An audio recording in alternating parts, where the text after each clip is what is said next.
Sekarang kita ada di Masjid Nabi Syuaib.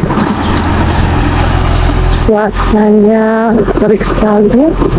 Bismillah, kita sekarang berada di Masjid Nabi Syuaib yang terletak di Provinsi Balka di jalan menuju Al-Ghawar Wusta sekitar 40 km dari ibu kota Amman, Yordania.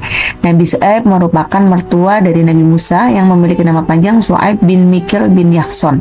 Diutus oleh Allah SWT kepada penduduk Madian dan Aikah yang berbatasan dengan Palestina. Sekarang kita mau masuk ke masjidnya. Jadi masjid ini terdiri dari dua tempat ya untuk sholatnya. Yang pertama untuk ikhwan dan juga untuk akhwat. Nah, di tengah-tengah ini ada tempat wudhunya. Sedangkan untuk perempuan nanti berada di bagian belakang. Bismillah, sekarang kita menuju ke masjid yang untuk sholat laki-laki. Apa? Assalamualaikum Bu Haji. Apa kabar Bu Haji kecil? Jawab dong. Waalaikumsalam. Kan Bu Hajinya kamu. Dari mana Bu Haji? Dari Karawang. Oh, Kalawang. Ya ya ya. Ya udah. Oh, mau sholat dulu ya Bu Haji. Ya. Oke.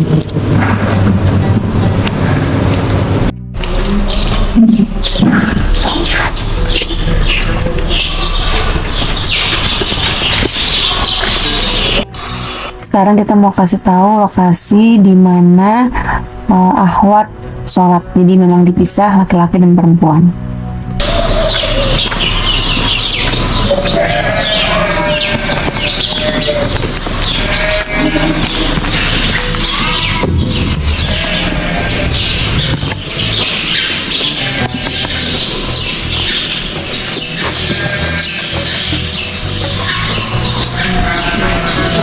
Fasilitas di komplek makam Nabi Syuaib atau Masjid Nabi Syuaib ini ada beberapa ya. Di antaranya ruang sholat terpisah untuk akhwat dan ikhwan, perpustakaan yang qadarullah waktu kita ke sana sedang tutup, ruang serbaguna, toilet, restoran, tempat khusus untuk berdoa juga ada. Dan keistimewaan makam Nabi Syuaib ini merupakan tujuan wisata religi yang penting di Yordania. Makam ini terkenal karena suasana spiritualnya yang tentram dan indah.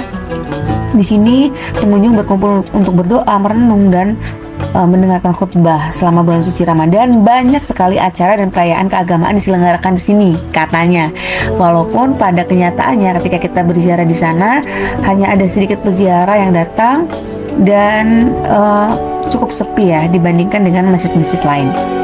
Dan sedikit cerita tentang Nabi Syuaib dan kaum Madian. Dalam riwayatnya disebutkan bahwa kaum Madian merupakan pedagang yang ulet, tapi dalam menjalankan perdagangannya mereka tidak jujur dan licik. Saat transaksi jual beli, mereka suka mengurangi ukuran dan timbangan.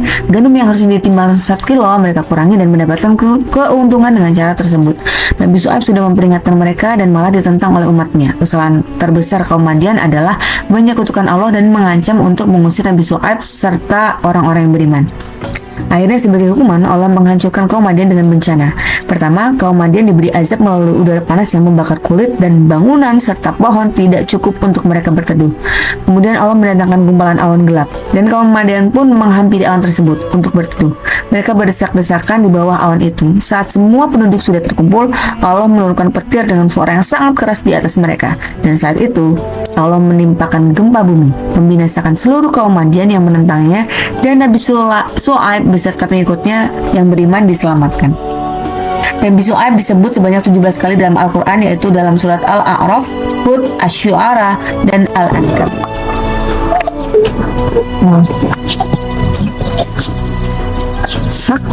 Dulu pesan dulu.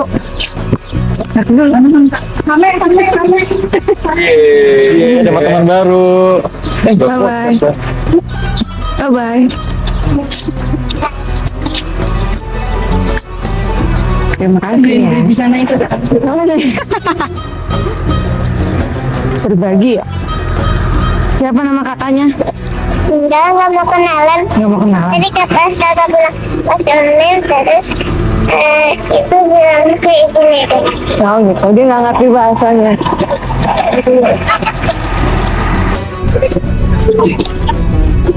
Sekarang kita mau menuju ke Bismillah, sekarang kita akan menuju ke Gua Ashabul Kahfi, gua yang dipercaya berada di dekat kota aman Yordania. Gua ini menjadi tempat persembunyian 7 pemuda dan seekor anjing yang tertidur selama 309 tahun. Ciri-ciri Gua Ashabul Kahfi terletak di sebuah gunung menghadap ke utara, memiliki lubang yang memungkinkan sinar matahari masuk, dikelilingi oleh pemandangan berbukit, dan terdapat Masjid Ashabul Kahfi di atasnya. Fasilitas di sekitar Gua Al-Kahfi ada area parkir, toko cenderamata, pusat informasi, tangga yang memudahkan pengunjung untuk memasuki gua, serta masjid yang luas untuk para jamaah sholat. Kisah Ashabul Kahfi tertuang dalam surat Al-Kahfi, surat ke-18 dalam Al-Quran yang terdiri dari 110 ayat. Dalam surat ini dikisahkan 7 pemuda yang hidup sebelum zaman Nabi Muhammad. Ketujuh pemuda tersebut beriman kepada Allah dan dibuat tertidur di gua selama ratusan tahun lamanya untuk diselamatkan dari hukuman mati. Menurut beberapa sejarawan Islam, ketujuh pemuda tersebut bernama Maxalmena, Martinus, Castinus, Bairunus, Denimus, Yatmunus, dan Tamlika. Ketujuh pemuda ini hidup di zaman Raja Dikianus. Raja ini menyembah berhala dan ia memaksa rakyatnya untuk ikut juga menyembahnya. Jika tidak menuruti, maka konsekuensinya adalah hukuman mati. Ketujuh pemuda ini berpegang teguh dengan keyakinannya dan mereka tidak mau mengikuti perintah raja untuk menyembah berhala, sehingga mereka melarikan diri ke sebuah gua. Selama di perjalanan, 7 pemuda tersebut bersama seekor anjing yang bernama Khitmir. Anjing tersebut menjaga 7 pemuda di depan gua.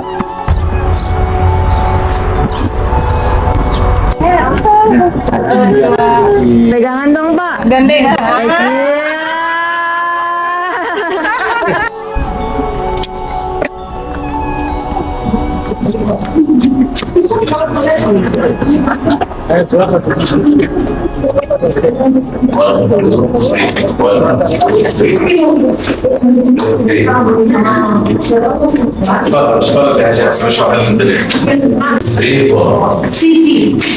Okey, silakan cepat-cepat söz bir konudan sanat vasıta inşallah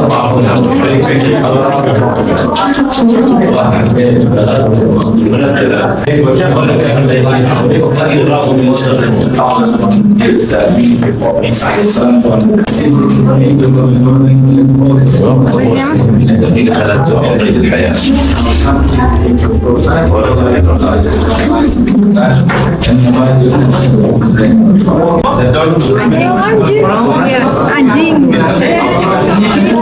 Tuh, tulang belulangnya anjing. Ada kan? Katanya konon menurut YouTube ya.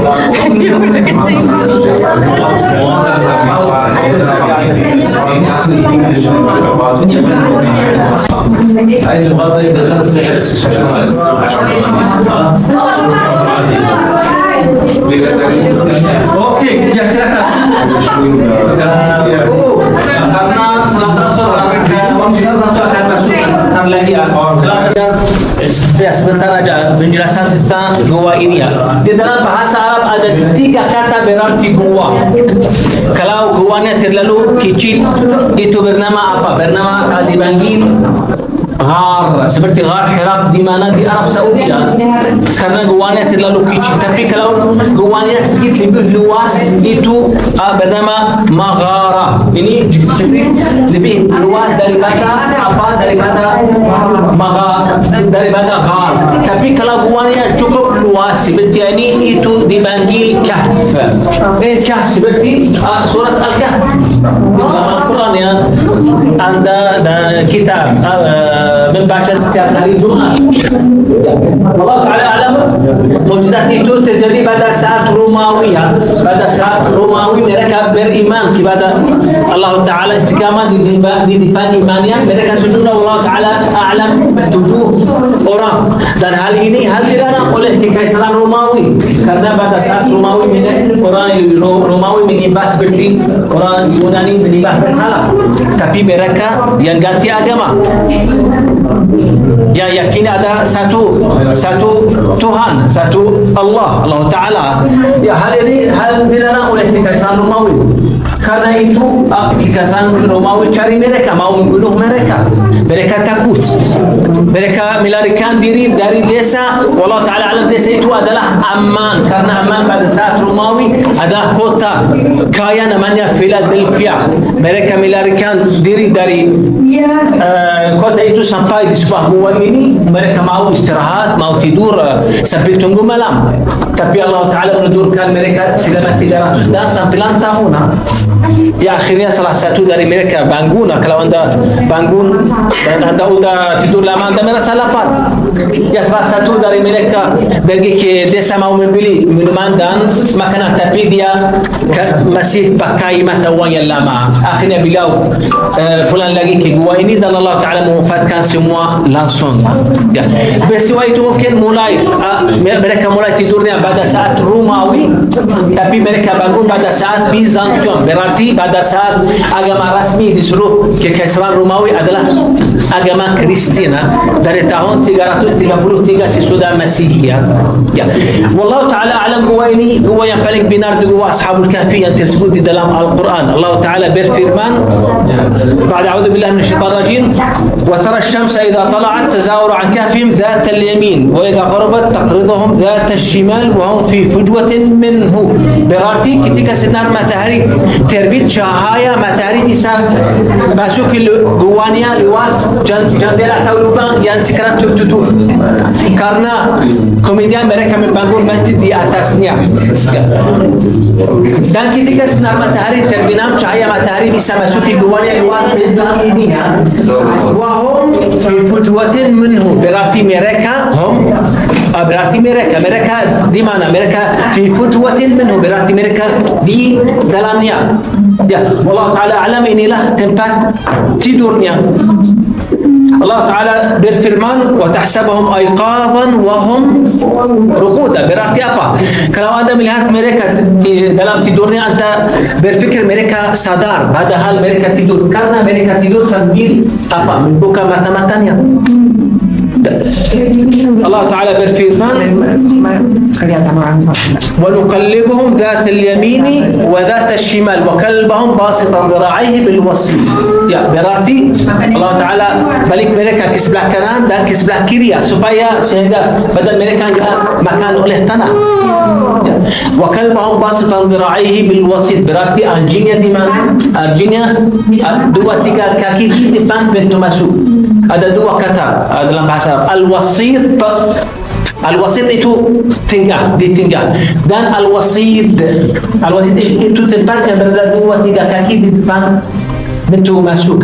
Ya, Allah Ta'ala alam, anjingnya tetap di luar. Di dalam gua ini ada berapa kuburan?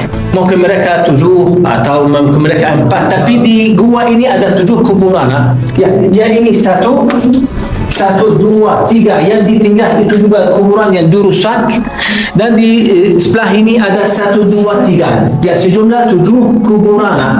Ya, orang-orang Yordania yang cari harta karun dimanapun, mereka udah membuka semua kuburan. Ya, karena itu pemerintah Yordania udah mengumpulkan semua tulang-tulang mereka yang ditaruh di kuburan ini. Bisa lihat tulang-tulangnya lewat kaca. Ya, Allah Ta'ala alam, mereka 7 orang yang beriman kepada Allah Ta'ala, yang mulai tidurnya pada saat Romawi, dan mereka bangun pada saat Bizantium. Semua dekorasi yang berada sekarang di sini, dekorasi semuanya baru dari saat Bizantium dan dari saat Salahuddin Al-Ayyubi. Ya, Allah Ta'ala alam, gua ini gua yang paling benar di gua Ashabul Kahfi. Dari kisah Ashabul Kahfi tersebut kita dapat mengambil pelajaran bahwa dengan berpegang teguh pada iman dan takwa, maka niscaya Allah akan memberikan pertolongan dan perlindungannya, bahkan dari ancaman hukuman mati dari penguasa. Selain itu, kita juga dapat mengambil pelajaran mengenai kekuatan doa. Doa yang kita panjatkan kepada Allah secara sungguh-sungguh dan khusyuk, maka akan dijawab oleh Allah dengan bantuan dan pertolongan. Bahkan dalam kondisi yang paling sulit pun, doa dapat mengubah kondisi yang tampaknya sulit dan tidak mungkin untuk dilalui menjadi hal yang mungkin terjadi atas bantuan Allah Subhanahu wa Ta'ala. Masya Allah, tabarakallah.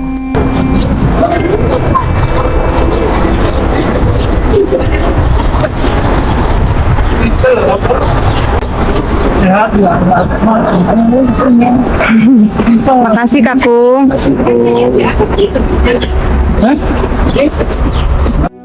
Assalamualaikum guys.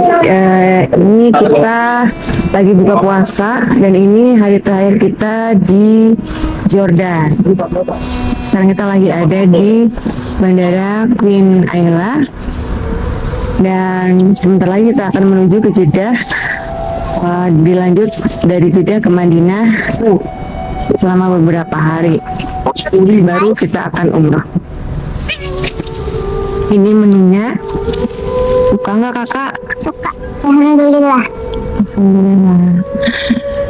Itu dulu trip kita selama di Jordan. Semoga bisa bermanfaat untuk ayah bunda yang hendak mengikuti tur ke Masjidil Aqsa. Oke?